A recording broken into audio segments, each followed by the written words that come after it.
KPK meningkatkan status penanganan perkara ke penyidikan.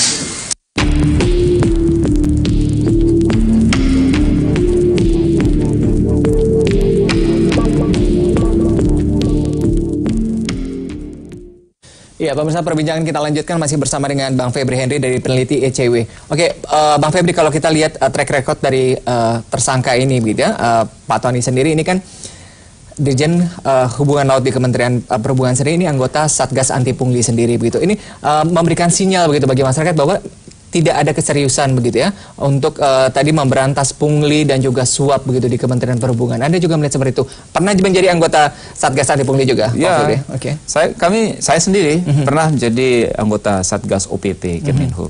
Ya, ikut rapat beberapa kali.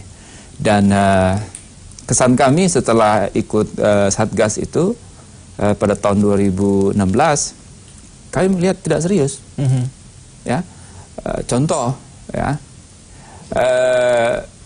Rapat pertama dilakukan 1 kali seminggu, lama-lama 1 kali 2 minggu, lama-lama 1 kali 2 bulan. Nah, setiap rapat 2 jam atau 3 jam, itu pun hanya ngobrol aja. Ya, kami ajukan masukan, Satgas harus begini, harus begini, harus begini. Enggak diterima bahwa kita perlu surveillance ke bawah, begitu, lihat, dipantau. Pada khawatir juga, begitu. Apa nanti kalau dipantau semua, bagaimana dengan anak buah kami di bawah pengawasan, jadi tidak nyaman bekerja. Ya kalau seandainya dia bekerja benar, tidak korupsi, tidak melakukan pungli, ya nggak perlu khawatir, kan begitu. Ya, ini OTT sendiri begitu ya, di Dirjen Hubungan Laut sendiri ini membuktikan bahwa, jangan-jangan ada yang bermain begitu ya, anggota Satgas Anti Pungli sendiri. Bahkan tadi Anda katakan begitu, ada indikasi begitu ini sebagai jangan-jangan pengepul begitu ya, kemudian dialirkan dananya ke beberapa orang. Ya, itu kan ada 4 jenis. Ada pemimpin yang memang menggunakan program atau satgas atau program anti korupsi itu untuk pencitraan. Dia pakai itu, dia lakukan, silakan dia serius, tapi di balik itu dia korupsi. Ada memang pemimpin yang memang punya melakukan program anti korupsi dan dia memang nggak korup. Ya, ada pemimpin yang nggak melakukan satgas, tidak melakukan pencegahan korupsi, dia juga tidak melakukan korupsi.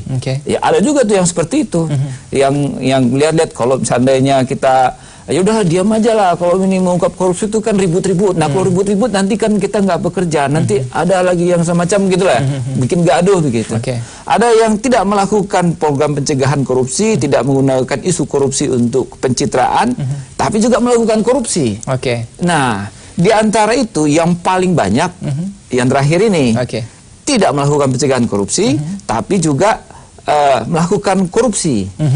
Nah, yang seperti Kemenhub ini, dia melakukan program pencegahan korupsi, ya, melakukan menindak pungli, tapi melakukan korupsi. Ini juga banyak juga banyak begitu ya. Menggunakan program korupsi untuk menutupi praktek korupsi yang dia lakukan. Dan menurut kami ya ini pencitraan begitu. Artinya tidak ada keseriusan begitu ya untuk memberantas tadi pungli dan juga suap di Kementerian Perhubungan. Iya, Satgas OPP itu kan memang untuk pungli ya. Kalau ini kan kasusnya pengadaan, waktu itu nggak masalah. Tapi kan itu kan harusnya satu sikap yang utuh gitu, bahwa kalau memberantas pungli yang lainnya juga tidak lakukan begitu kan, bahwa menerima gratifikasi harusnya juga dia laporkan misalnya begitu.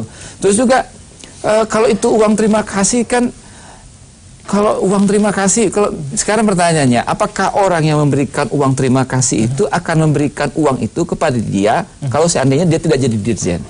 Bakal diberikan atau tidak? Terus yang kedua, kalau uang terima kasih, kalau misalnya cuma uang dikasih cuma 1 juta, dia mau apa tidak? Pasti nggak mau, pasti juga harus besar. Nah, karena dia besar, pasti mau nggak mau berkait dengan upaya pelanggaran hukum dalam proses pengadaan itu.